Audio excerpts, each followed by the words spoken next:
हर हर महादेव। जय माता रानी। दोस्तों, आप देख रहे हैं आपका अपना यूट्यूब चैनल शांति गंगा। आपका मेरे चैनल पर बहुत बहुत स्वागत है। आज सुनेंगे शिव पार्वती विवाह की कथा। दोस्तों, कथा का श्रवण कीजिए और अपने जीवन से जो भी कष्ट है उसको आप समाप्त होता हुआ पाएंगे। तो चलिए कथा शुरू करते हैं। जब सती के खुद को योगाग्नि में भस्म कर लेने का समाचार शिवजी के पास पहुंचा, तब शिवजी ने वीरभद्र को भेजा। उन्होंने वहां जाकर यज्ञ विध्वंस कर डाला और सब देवताओं का यथोचित फल दिया। सती ने मरते समय शिव से यह वर मांगा कि हर जन्म में आप ही मेरे पति हो। इसी कारण उन्होंने हिमाचल के घर जाकर पार्वती का जन्म लिया।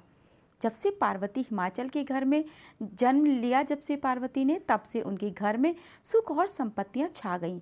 पार्वती जी के आने से पर्वत शोभायमान हो गया। जब नारद जी ने यह सब समाचार सुने तो वे हिमाचल पहुँचे।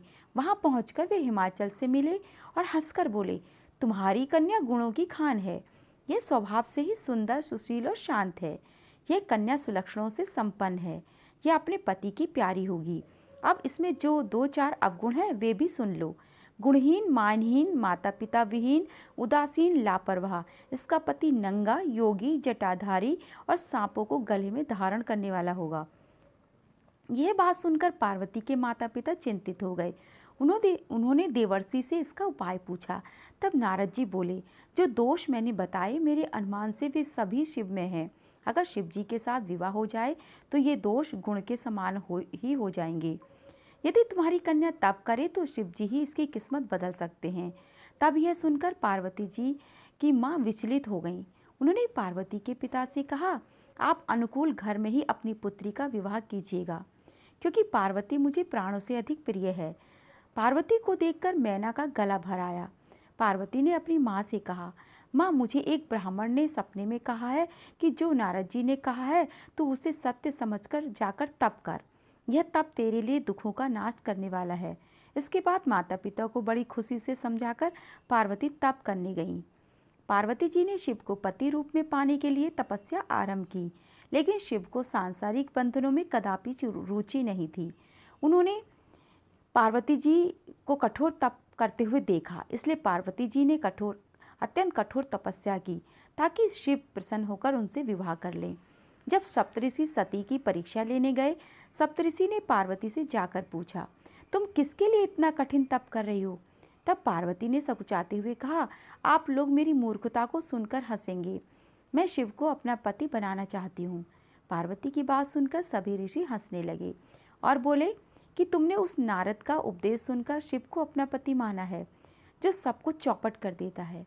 उनकी बातों पर विश्वास करके तुम ऐसा पति चाहती हो जो स्वभाव से ही उदासीन और गुणहीन, निर्लज्ज, बुरे वेश वाला, बिना घरबार वाला, नंगा और शरीर पर नागों को धारण करने वाला है। ऐसे वर के मिलने से कहो तुम्हें क्या सुख मिलेगा। अब हमारा कहा मानो, हमने तुम्हारे लिए बहुत अच्छा वर चुना है। हमने तुम्हारे लिए जो वर चुना है वह लक्ष्मी का स्वामी और बैकुंठपुरी का रहने वाला है। तब पार्वती उनकी बात सुनकर बोली, कहाँ है कि मेरा हठ भी पर्वत के ही समान मजबूत है। मैं अपना यह जन्म शिव के लिए हार चुकी हूँ। मेरी तो करोड़ों जन्मों तक यही जिद रहेगी। पार्वती की बात सुनकर सभी ऋषि बोले, आप माया हैं और शिव भगवान हैं। आप दोनों समस्त जगत के माता पिता हैं। यह कहकर सप्तऋषि पार्वती को प्रणाम करके वहां से चले गए। पार्वती जी की दृढ़ निष्ठा ने जीत लिया शिव जी का मन। कैसे जानेंगे। वर्षों तपस्या करने के बाद एक दिन पार्वती जी के पास ब्रह्मचारी आया। वह ब्रह्मचारी तपस्विनी पार्वती का अर्घ्य स्वीकार करने से पूर्व बोल उठा, तुम्हारी जैसी सुकुमारी क्या तपस्या के योग्य है? मैंने दीर्घकाल तक तप किया है। चाहो तो मेरा आधा या पूरा तप ले लो, किंतु तुम इतनी कठिन तपस्या मत करो। तुम चाहो तो त्रिभुवन के स्वामी भगवान विष्णु भी। किंतु पार्वती ने ऐसा उपेक्षा का भाव दिखाया कि ब्रह्मचारी 2 क्षण को रुक गया। फिर बोला, योग्य वर में 3 गुण देखे जाते हैं, सौंदर्य, कुलीनता और संपत्ति। इन तीनों में से शिव के पास एक भी नहीं है।